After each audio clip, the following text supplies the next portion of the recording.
quite done cutting. We still have our white circles to cut and kind of our little centerpiece, but we're going to go ahead and start putting our placket together.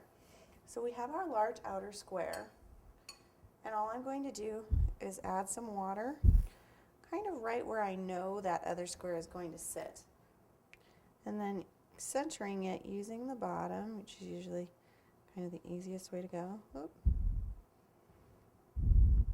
Just going to go ahead and place it on there. Okay, so there we have our first edge, and like we did before, if you've got a bubble, go ahead and puncture it now.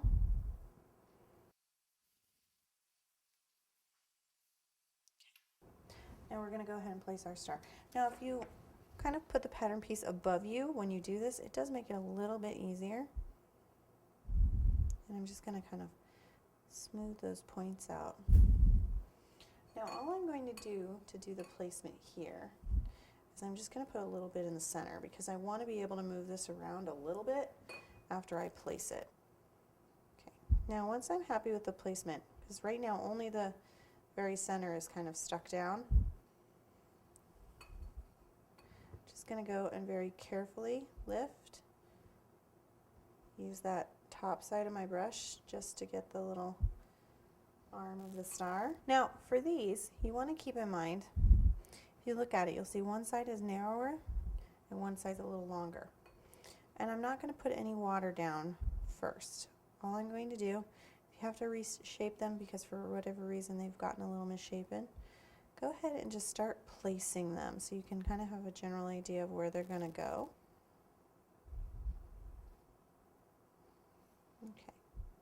Now this is your time to kind of make placement adjustments.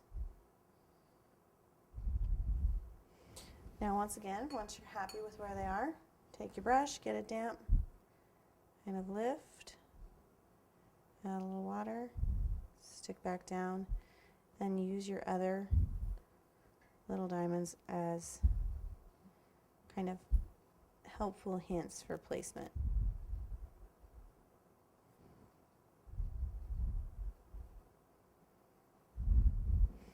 Now if you see when you're not quite happy with the placement, you can use your knife or your X-Acto knife and just come on in and kind of push it over using that flat edge.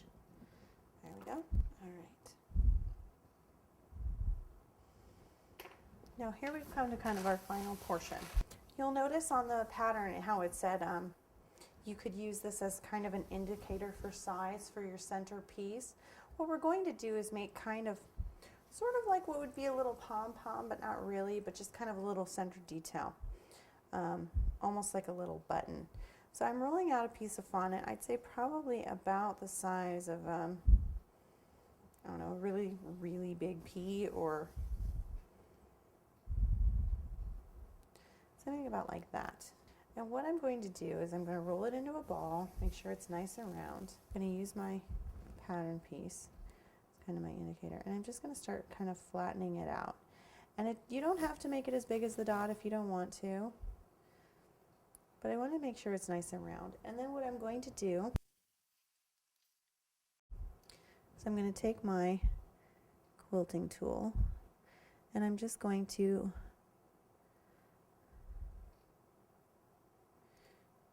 go ahead and do that. And then I'm going to pick it up carefully because I don't want to damage it. And using either my skewer or the back of my X-Acto knife, whatever I have, I'm going to kind of press just where that was. And you can see how it's starting to make almost like this little, I don't know, like a sweater detail or a button even.